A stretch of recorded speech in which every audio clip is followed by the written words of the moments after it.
Assalamualaikum warahmatullahi wabarakatuh. Alhamdulillahi rabbil alamin. Wassalatu wassalamu ala ashrafil anbiya'i wal mursalin wa ala alihi wa sahbihi ajma'in. Allahumma anfa'na bima 'allamtana wa 'allimna ma yanfa'una wa zidna 'ilma. Amma ba'd, faqala الشيخ الشربيني الخطيب رحمه الله تعالى ونفعنا بعلومه في الدارين. ويكره أيضا ويكره أيضا تنزيها شديد السخونة أو البرودة في الطهارة لمنعه الإسباغ، وكذا مياه ديار ثمود، وكل ماء مغضوب على أهله كماء ديار قوم لوط، وماء البئر التي وضع فيها السحر لرسول الله صلى الله عليه وسلم، فإن الله تعالى مسخ ماءها حتى صار كنقاعة الحناء، وماء ديار بابل. وماء ديار بابل. Baik. Jadi kita masih membaca mengenai air yang mutlak, tetapi yang sini dibahasnya ialah tentang al-ma' al-musyammas. Jadi al-ma' al-musyammas itu maknanya air yang tahirun mutahhirun li ghairihi, aidan tahirun fi nafsihi mutahhirun li ghairihi, walakin isti'maluhu makruh. Baik. Air yang hukumnya makruh kita gunakan. Itu dibahas panjang mengenai air musyammas. Kemudian nanti ada air mustakmal, nanti ada air mutaghayyir. Jadi maknanya lebih kurangnya agama Islam memandang penting perkara yang berkait dengan kebersihan, masuk mengenai air. Dan para ulama mengkaji berdasar kepada adanya hadis-hadis Nabi SAW berdasar pada riwayat. Walaupun riwayat itu kurang kuat, apabila dia berkait dengan kesihatan, maka dilihat pada kepentingan kesihatan. Contoh masalah musyammas itu, adakah dia menyebabkan penyakit sopak.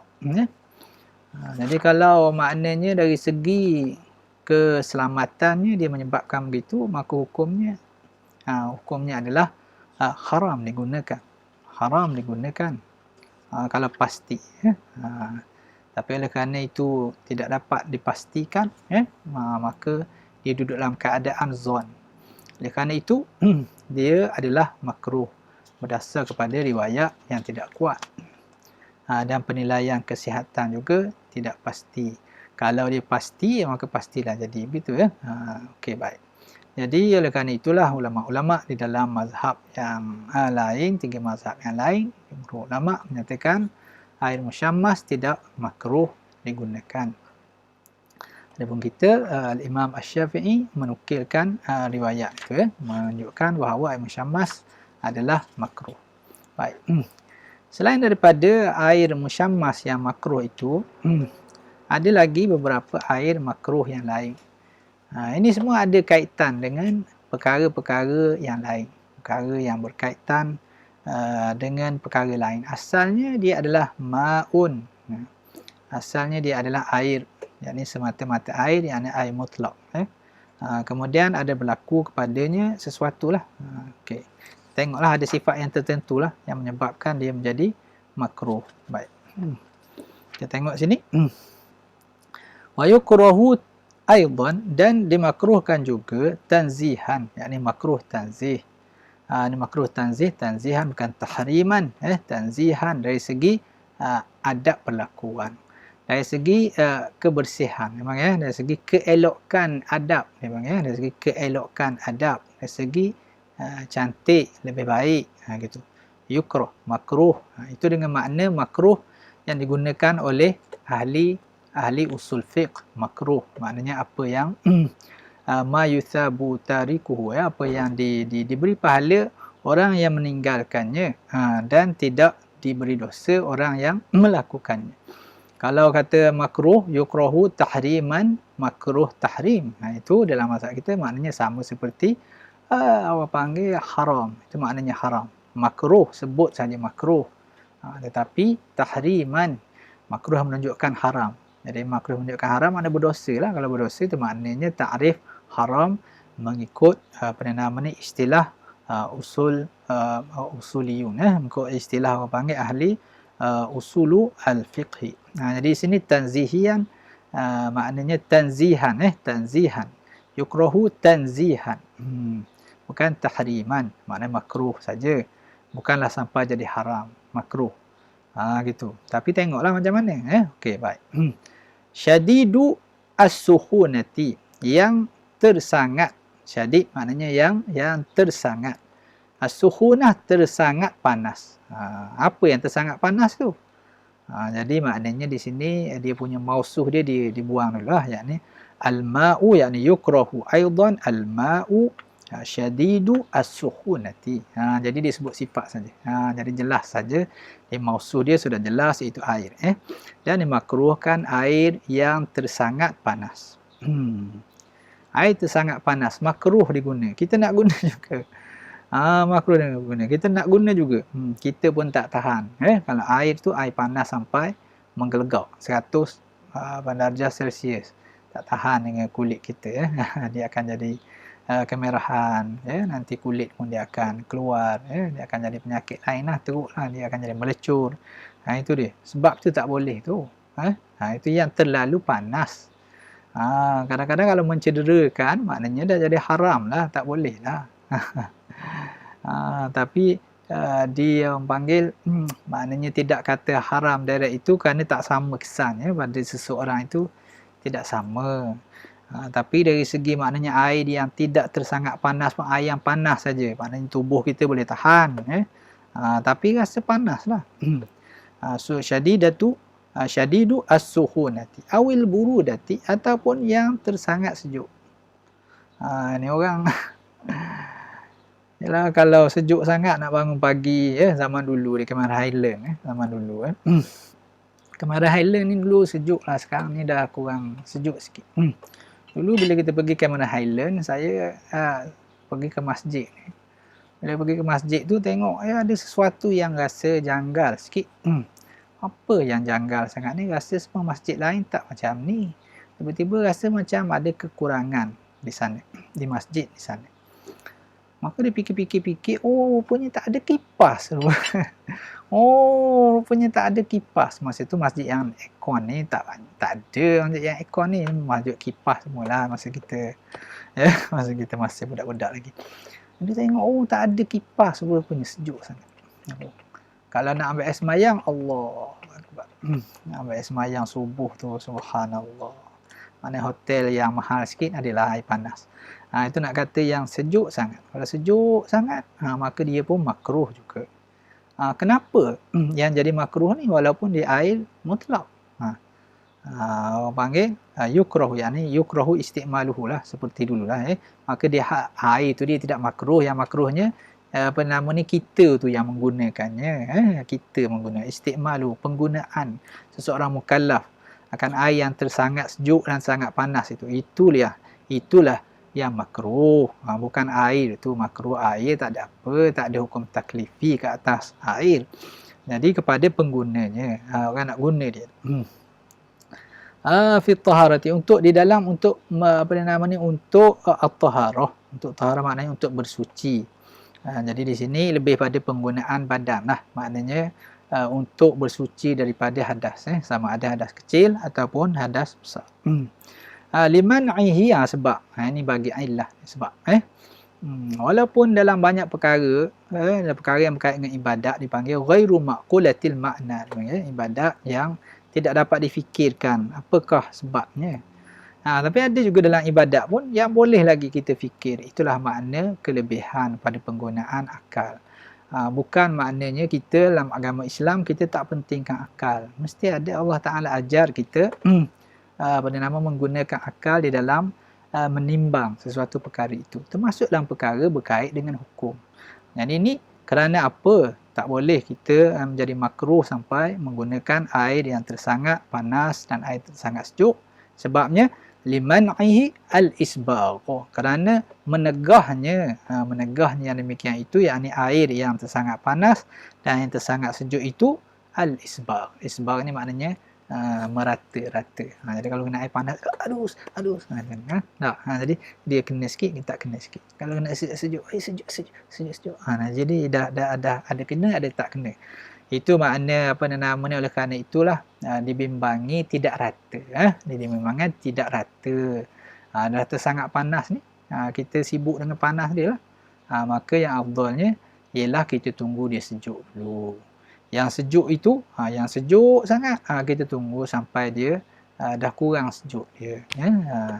Dah kurang sejuk dia, bukan jadi panas ya. Sejuk ni dia jadi suhu bilik gitu ya. Ataupun sejuk yang menasabah, sejuk yang menasabah, bukan sejuk sangat, bukan gitu liman'ihi al-isbagh. Kerana yang demikian itu mencegah daripada isbagh tadilah. Kalau dia jadi sampai mudarat, kalau orang panggil guna air sejuk tu sampai jadi frost, jadi tulang jadi frost, jadi beku yang boleh dipatahkan gitu tu, jadi frost, itu jadi haram lah pula. Jadi ni nak katanya tak sesuai lah guna air panas dengan air sejuk yang sampai menyebabkan pengguna itu rasa tak berani lah nak gunakan dia untuk muka pula. Nanti muka saya macam mana gitu. Jadi itu liman'i al-isbagh. Jadi para ulama dalam perkara ni dia pun dah orang panggil senangkan, dia masuk sini makruh guna air yang tersangat panas dan tersangat sejuk, walaupun dia adalah air mutlak. Betul lah air mutlak, tapi tengok juga panas sejuk itu, kerana kalau tidak rata, ini menyebabkan tidak sah boleh sembahyang. Tidak sah sembahyang. Gitu. Tapi bagi keadaan yang tertentu, seperti cerita di sebelah Cameron Highland tadi, tak ada air lain. Atau di sebelah panggil, kita katakanlah di mana, di Eropah mana kan, ada musim sejuk. Kalau orang yang ada 4 musim itu, dia terasa sejuk sangat. Sejuk tu bukan sejuk macam Malaysia ni. Sejuk tu sejuk betul lah. Sehingga para ulama menyatakan boleh kita nak orang panggil jamak sembahyang. Jamak apa? Jamak dari segi bukan jamak betul seperti jamak. Sembahyang sembahyang zuhur di hujung dia, hujung waktu, dengan awal sembahyang asar. Antaranya sebabnya sejuk sangat. Nak ambil wuduk tu Allah, satu pengorbanan lah, satu usaha yang besar lah. Jadi kalau orang yang menghadapi keadaan itu, tapi dia usaha juga untuk meratakan wuduknya dan bersuci dengan sebaik-baiknya, kalau begitu dapat pahala berganda pula. Itu dapat pahala berganda. Itu tak hilanglah makruh tadi. Dah tak ada air lain, dan dah kita tunggu pun memang sejuk macam tu juga. Jadi tak timbul masalah tunggu, nanti dia akan jadi suhu bilik pun macam tu. Jadi oleh kerana itu jadi susah. Keadaan air yang ada itu saja yang ada, tapi dia masih lagi tidak mengelak. Dia kata kita ambil air sembahyang itu tidak mengelak. Kalau begitu dapat juga pahala yang lebih lagi disebut di dalam hadis Nabi SAW, maknanya menyempurnakan ibadat dalam keadaan susah, dalam keadaan orang panggil kita menghadapi kesukaran tapi masih lagi melakukan ibadat. Saya tak ingat dia punya lafaz hadis Nabi SAW yang menerangkan perkara begitu. Tapi umum lah ni, ni umum dia, yang terlalu panas dan terlalu sejuk. Wa kadza miyahu diyari Thamud. Demikian juga dengan air-air. Ini biasa disebut air ni ma'un. Bila air ni kalau macam bahasa Inggeris juga, dia tak ada uncountable noun. Ni tak dapat dibilang air. Ma'un sikit, banyak pun ma'un sama je. Kita panggil miyah. Miyah itu maknanya air banyak. Kenapa dijamakkan? Tadi itu ada perbahasan. Antaranya ialah menerangkan sumber-sumber. Kalau di sini maknanya miyahu, dia di Thamud maknanya sumber-sumber air lah. Maknanya telaga-telaga. Daripada diyar. Diyar ni adalah jamak pada dar. Dar, diyar. Maknanya perkampungan Thamud. Kaum Thamud. Kaum Nabi Saleh. Ashabul Hijri. Itu kaum Thamud. Seperti sumber-sumber air di perkampungan ataupun perkampungan di kampung-kampung kaum Thamud. Ini kita panggil Madain Saleh, di Al-Madain. Okey. Jadi ini kecuali lah, ada kecuali lah ni. Ada kecuali telaga unta. Bi'run Naqah, kecuali Bi'ru An-Naqah. Kecuali telaga yang unta Nabi Saleh minum. Yang itu saja boleh, tidak. Jadi kerana sabda Rasulullah sallallahu alaihi wasallam, bila Rasulullah melalui kawasan itu, disebut dalam hadis Nabi, maka adalah orang yang ambil air daripada telaga Thamud, dibuatlah makanan, dibuatlah roti apa semua sekali, maka Nabi sallallahu alaihi wasallam tidak meminum. Kemudian begitu juga hanya memberikan makanan itu kepada dalam perang Tabuk, tak silap saya. Jadi diberi makanan kepada unta. Kecuali telaga Naqah tadi, telaga unta Nabi Saleh. Jadi telaga orang panggil Bi'run Naqah ni zaman sekarang ni masih ada. Dia dulu katanya kalau orang pergi haji daripada Syam, daripada mana, dia macam dia punya tengah jalan dia berhenti, itulah dia punya dia punya kalau kita macam R&R lah pada zaman sekarang, itu nak ambil sumber air, maka dia ambil sumber air daripada mana? Daripada Bi'ru An-Naqah.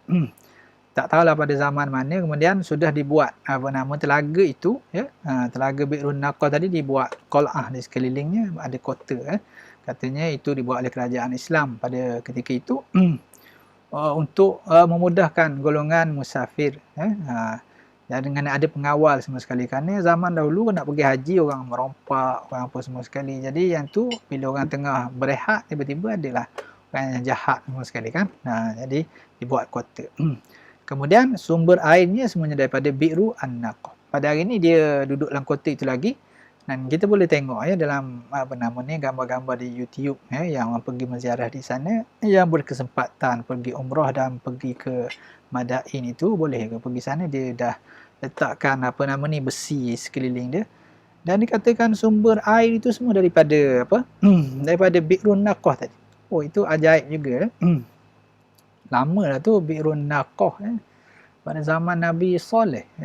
Zaman Nabi Saleh, makna masih digunakan sumber airnya.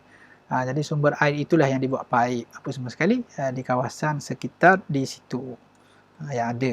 Jadi di Hijr ini, di perkampungan Hijr, ni kaum Thamud ini yang dia punya dia paras batu tu lah, paras batu dia jadi cantik bangunan apa semua sekali. Kemudian Allah Ta'ala mengenakan bala pada mereka itu. Maka Nabi kata orang yang melalui kawasan bala, jangan kau masuk kawasan yang dibala oleh Allah Ta'ala, melainkan engkau dalam keadaan bakin, engkau dalam keadaan menangis, engkau keadaan takut, dibimbangi azab itu juga akan mengenai engkau juga. Jadi ni kita pergi tempat yang kena laknat ni, kita mengambil pengajaran. Mengambil pengajaran. Di samping mengambil pengajaran itu, dalam masa yang sama, kita kena lalu cepat-cepat. Lalu cepat-cepat. Yalah, kalau kita nak pergi kenal sejarah itu bagus juga. Kita kenal sejarah, pergi tengok tempat. Kita tahu Allah, ni kawasan hebat sekali. Bagaimanakah dia ada keupayaan untuk memahat batu-batu itu dengan bukan mesin lah, maknanya dengan tenaga lah, kita kata dengan tenaga manusia lah dia boleh buat. Memang ajaib, memang kuat lah. Bila lawan dengan Allah Ta'ala habis dengan satu pekikan semua sekali mati semua sekali. orang yang derhaka, mengkhianati Nabi Saleh, minta mukjizat. Nah, sudah dapat mukjizat itu dibunuh pula unta, dibunuh pula unta Nabi Saleh alaihi salam. Dia pergi ke sana kena cepat-cepat, kena cepat-cepat, tak boleh minum daripada sumber air yang lain melainkan daripada telaga naqah, telaga unta tadi. Alhamdulillah, kita kata dah ada tempat yang elok ditanda semua sekali di tempat di sana. Wa kullu ma'in maghdubin ala ahlihi. Jadi dikiaslah, begitu juga dengan air yang dimurkai ke atas ahlinya, atas orang panggil penduduknya lah, ahlinya ke atas penduduknya. Air yang dimurkai, bukan air itu yang dimurkai, penduduk itu dimurkai, air yang tempat penduduknya dimurkai, itu makna dia. Kullu ma'in maghdubin. Jadi yang maghdub itu bukan sifat pada air ni, tapi ni macam sifat kita kata apa panggil apa ni, na'at sababi lah ni, na'at sababi. Maghdubun ala ahlihi. Jadi maghdub itu maknanya sifat kepada ahlihi, tapi dia bukan direct lah ni, tapi maknanya dia bukan sifat asli lah kepada mak, bukan. Tapi di sini kita buat seperti sifat asli lah dari segi makna dia, air yang dimurkai ke atas penduduknya, seperti penduduk tadilah, seperti mana kaum Samud tadi, masuk dalam kaum Samud, nanti kita baca dulu kita tengok maghdub itu asas dia. Nabi kata masuk ke tempat orang begitu, maka kena apa? Tak boleh guna air dia. Tapi dalam mazhab Syafi'i dia hanya kata makruh saja. Makruh, maknanya air itu boleh diguna. Maknanya kalau ada air lain, kalau tak ada air lain gunalah. Itu makna dia makruh. Masa dah tak cukup. Nak habis dah waktu. Nak cari air pun tak boleh, nak jumpa air lain, maka gunalah. Sedangkan mazhab menyatakan dia haram. Haram. Itu berdasar kepada kefahaman hadis Nabi sallallahu alaihi wasallam, khilaf para fuqaha, yakni rahmah lah pada kita. Jadi ini diambil jalan ialah maknanya makruh saja. Ada yang apa nama ni mazhab yang lagi kuat nyatakan, bukan lagi kuat, maknanya lagi kuat dia punya apa? Dia punya kefahaman itu kepada hadis tadi, dia mengambil pendapat yang lebih keras. Macam mana pendapat yang kuat lagi? Pendapat yang lebih keras lagi ialah haram ambil wuduk tadi, haram. Kemudian tidak sah wuduk yang diambil dengan air. Itu ada juga yang pandangan itu. Kita mazhab Syafi'i hanya menyatakan dia adalah air yang makruh. Makruh. Okey. Adalah hadis-hadis Nabi sallallahu alaihi wasallam kait dengan perkara ini. Kama idiyari qaumi Lut. Seperti perkampungan kaum Lut. Ini Sadum, di Sadum. Jadi sekarang dah jadi laut mati, al-bahrul mayyit, laut mati, Dead Sea. Itu di sempadan Palestin dengan Jordan. Luas juga kita tengok peta tu lah, saya tak pergi lagi sana. Jadi itu garamnya tinggi, jadi tak boleh tenggelam sesuatu itu. Katanya dia di bawah paras laut. Jadi asalnya nama Allah Ta'ala terbalikkan, yang sebelah atas jadi sebelah bawah. Maknanya gambaran. Katanya yang malaikat yang menurunkan azab ialah malaikat Jibril alaihissalam, menunjukkan kuatnya Jibril. Itu Jibril baru. Allah Ta'ala menunjukkan kekuasaannya, diangkat. Kemudian diangkat bukan dibiarkan, diterbalikkan. Diterbalik itu melakukan maksiat yang tidak pernah dilakukan oleh umat yang sebelum daripada itu, iaitulah LGBT. Jadi kita biasa-biasa saja, ingat biasa-biasa saja. Kita dalam Islam dalam perkara ni ditekankan, bahkan Rasulullah melaknat al-mutasyabbihina minar rijali bin nisa, yang menyerupai, yang sengaja orang lelaki dia menyerupai perempuan, wal musyabbihati minan nisa'i bir rijal, dan orang perempuan yang menyerupai orang lelaki. Sampai begitu. Jadi perbahasan para ulama tentang kita jantina ni, kita tak boleh tukar-tukar, kita tak boleh. Tak boleh kita pakai baju perempuan, yang lelaki tak boleh pakai baju perempuan tak boleh pakai baju lelaki gitu. Kalau memang dia spesifik untuk lelaki dan perempuan, tak boleh. Haram. Yang universal tu boleh lah, yang boleh. Semua baju t-shirt, ada lelaki pakai, perempuan pakai. Tak apa. Macam kain batik khas untuk perempuan. Tapi di Terengganu, Kelantan, dia kain batik ni dia bukan perempuan saja pakai, nelayan apa semua pakai juga. Jadi dia tengok uruf lah, dia tengok uruf. Jadi kalau selipar perempuan tu kita tak pakai lah, selipar tu memang selipar perempuan. Tak pakai lah lakinya. Sampai gitu jaga adab. Kecuali nak pergi sekejap-sekejap, bukan nak pakai betul lah. Itu makna adalah kegunaan sementara, kegunaan yang apa nama terdesak sementara, yang tak apalah. Cuma nak katakan ini perkara yang besar. Jadi kita ni zaman sekarang ni sampai tak puas hati Allah Ta'ala jadikan dia laki-laki, tak puas hati dia nak jadi perempuan. Itu yang teruk tu, lebih daripada syaitan lagi. Dia tak redha dia jadi laki. Yang perempuan pula tak redha jadi perempuan, dia nak jadi laki-laki. Allah. Jadi maknanya tak ingat dah Allah Ta'ala bagi anugerah tu banyak. Jadi lelaki adalah dia punya anugerah dia. Dia menjadi perempuan adalah kelebihannya. Adalah semua sekali. Tiba-tiba tak redha. Ya Allah, kenapa kau buat aku laki-laki? Nak jadi perempuan juga. Allah ni teruknya, itulah Allah Ta'ala murka sangat. Kemudian cari pula kekasih pula. Allah nak bersama yang laki-laki dengan laki-laki, yang perempuan dengan perempuan. Nak berkahwin sama sendiri begitu. Macam mana nak berkembang zuriat keturunan manusia? Itu fitrah dah tak kena. Berzina itu dah teruk. Tapi dia masih lagi mengikut fitrah. Maknanya nafsu ammarah itu gitulah. Tapi Islam jaga dia supaya ada perkahwinan. Boleh. Tapi melalui jalan perkahwinan, maka hilanglah zina. Tapi kalau apa nama ni homoseksual seperti itu, homo ni itu dikeji, keji sangat. Macam mana buat pekerjaan sama laki-laki?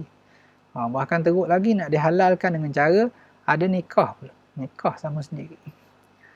Allah, ni kadang-kadang ada juga orang yang jenis jiwa dia lelaki tapi dia jiwa dia perempuan gitu. Maka jawabnya kena macam mana? Kena lawan. Kena lawan. Jangan diikut sangat perasaan itu.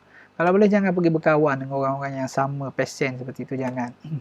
Ni kat universiti ni banyak yang macam ni. Dulu saya ada apa nama ni, masa belajar dulu, adalah kawan-kawan yang begitu. Yang jenis apa au-au. Kita pun cakap dengan dia au-au je lah. Kau macam mana cantik cakap. Ada kawan saya seorang dia marah saya. Dia kata kau ni kata apa cakap macam perempuan dengan dia. Lagilah dia buat macam perempuan. Oh, saya pun betul juga kawan saya tegur betul. Lepas tu saya pun cakap dia serius macam lelaki. Jadi dia tak adalah, alhamdulillah lah kawan saya tu, alhamdulillah elok saja, tak ada masalah. Ada juga pada nama yang betul-betul ini masalah besar ni, masalah besar, terutama kalau dia jumpa geng. Ni bahaya.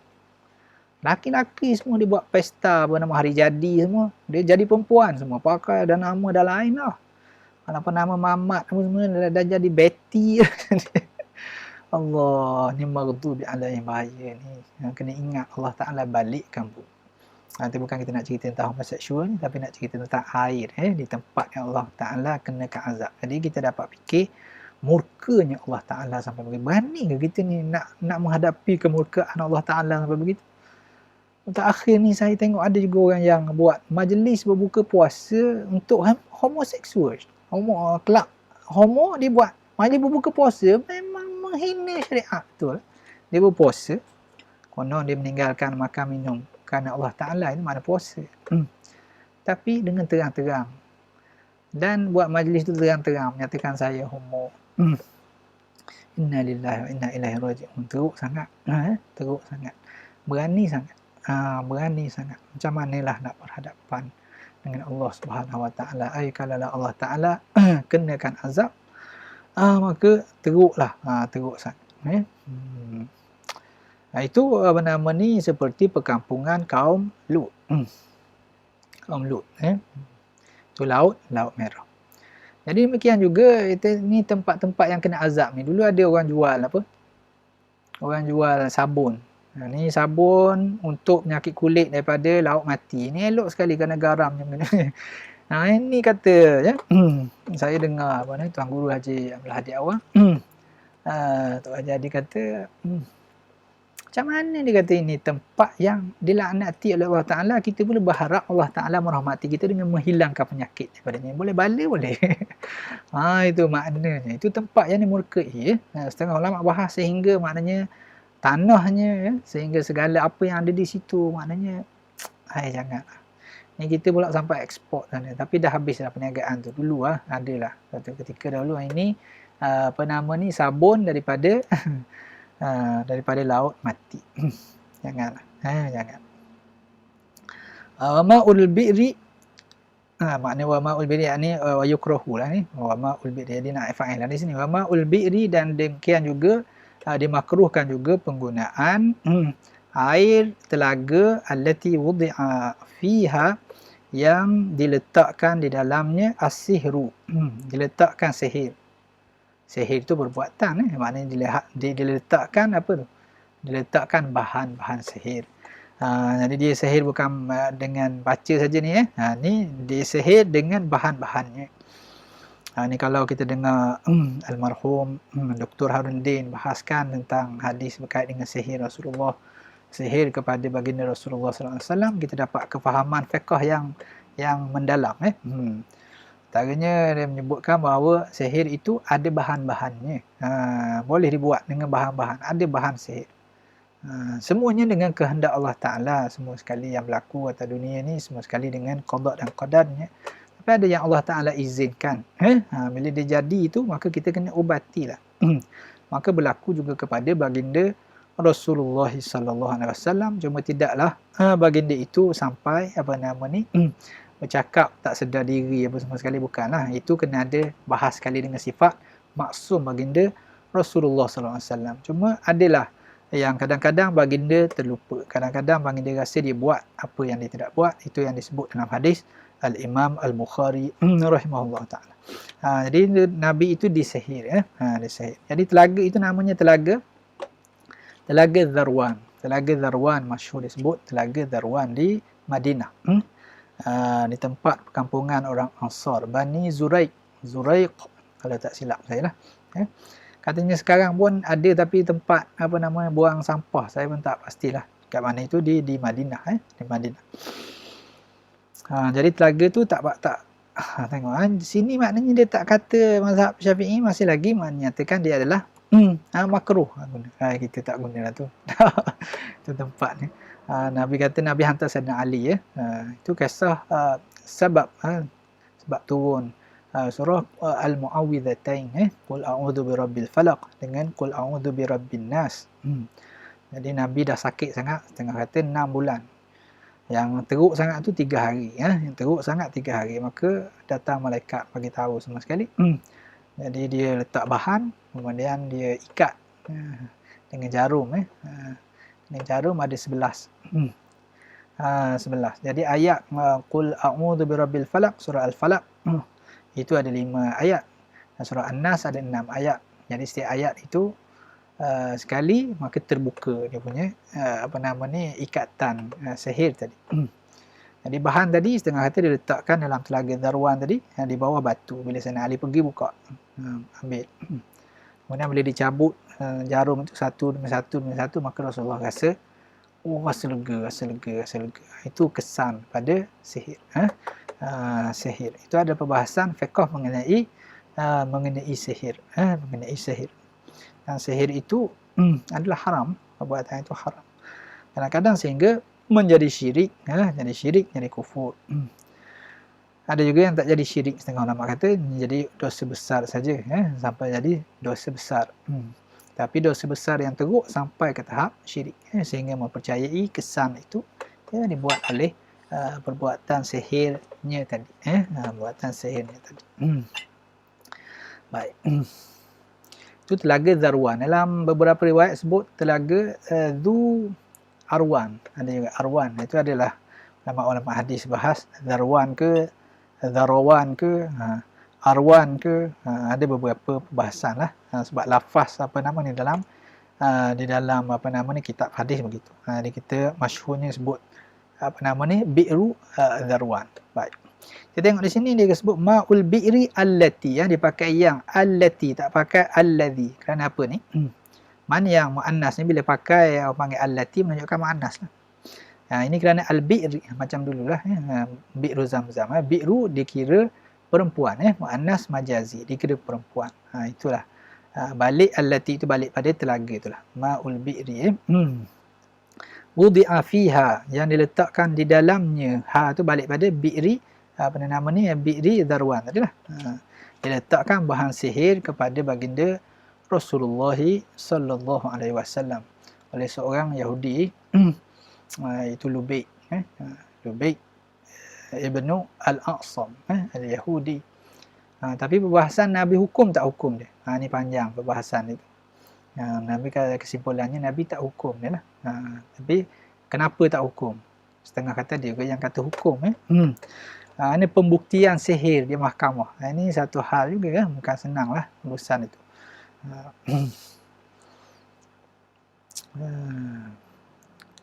Bahaya sihir ni, bahayalah sihir. Tapi orang kita ni kadang-kadang sikit-sikit kata orang sihir saya, jangan gitu. Nabi bila baca tu, maka Nabi pun belum tu dia banyak doa-doa lain. Dalam riwayat, bila dah turun 2 ayat Al-Mu'awwidhatain, maka dibaca. Sentiasa dibaca. Itulah ayat untuk mengelakkan sihir. Dia dibaca sebelum kita tidur itu, dibaca 3 kul, kemudian ditiup pada tangan, dihembus, kemudian dan macam-macam lagi lah. Tapi pada surah Al-Mu'awwidhatain ada banyaklah kelebihan-kelebihan yang berkait dengan perkara ini. Dia tak boleh takut pada sihir, kata Tuan Guru Haji Abdul Hadi Awang dalam satu kuliah dia. Tak boleh takut. Kita tak boleh menafikan juga, itu maknanya ada juga Allah Ta'ala beri kesan dengan sihir. Tapi orang yang kena sihir berubat lah, kata dia. Orang yang kena sihir berubat lah. Dan ini telaga ni kita tak jangan pergi sana lah. Itu kata Sayyidina Ali, bila dah pergi sana nampak airnya, ni dah berubah. Hatta saraka nuqa'ati al-hinna. Seperti dah tak jadi air biasa dah. Dah jadi macam telaga yang warna merah. Warna merah seperti warna apa? Warna hinna, warna inai. Jadi makruh. Wa ma'u diyari Babil. Begitu juga air daripada, maknanya semua-semua air daripada perkampungan di Babil, Babylon, tempat yang dilaknati oleh Allah Ta'ala. Allah Ta'ala melaknat juga kaum yang di sana. Ni Babil, Babil, Babylon. Ni tempat Nabi Ibrahim, Raja Namrud. Jadi tempatnya di Iraq pada hari ini. Jadi saya tengok dalam Wikipedia itu, di Babil ni sekarang dah jadi satu bandar besar. Ada 1 juta lebih orang di sana penduduk. Jadi dekat mana yang kita kata air itu yang tempat yang diazab tu? Di sana juga ada katakan makam Nabi Dzulkifli. Jadi tak tahulah tempat dia tu maksudnya di kawasan Taman Tergantung ke, atau macam mana, Allah alam lah. Itu kena tengok detail bahasnya lah. Dan ada setengah kata ni tak termasuk, dia ada bahas tentang hadis Nabi. Ini kisahnya ialah hadis daripada Sayyidina Ali. Kisah di Babil. Jadi orang ambil air di situ, nak semayang di situ. Sayyidina Ali kata kita tak boleh semayang sini. Ini tempat yang dilaknat oleh Allah Ta'ala. Tapi setengah kata para ulama lah maknanya.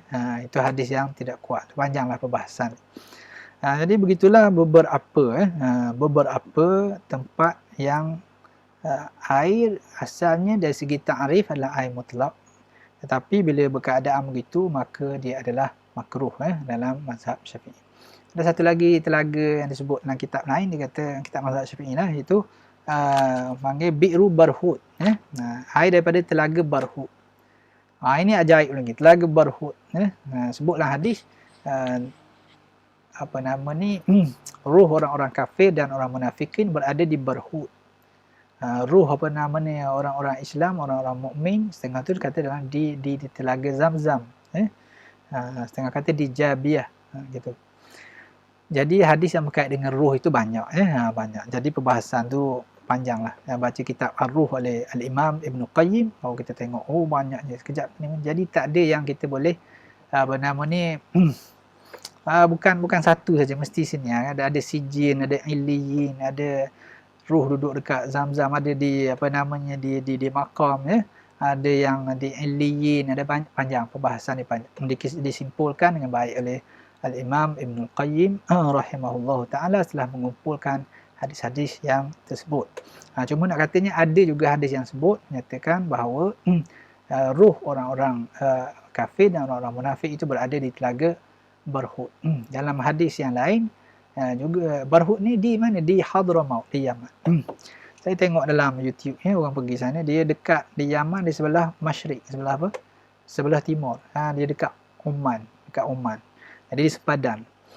Jadi ada ahli apa ni nama ni, dia tengah padang pasir kemudian jumpa lubang. Tiba-tiba jumpa lubang dalam 30 meter itu. Memang tak ada orang berani masuk dalam lah. Kemudian ada orang masuk pakai drone dah sekarang. Kemudian ada juga ahli kaji bumi, geologi daripada Oman sendiri, dia masuk, orang betul lah, dia masuk. Jadi dalam tu nampaklah air. Ya.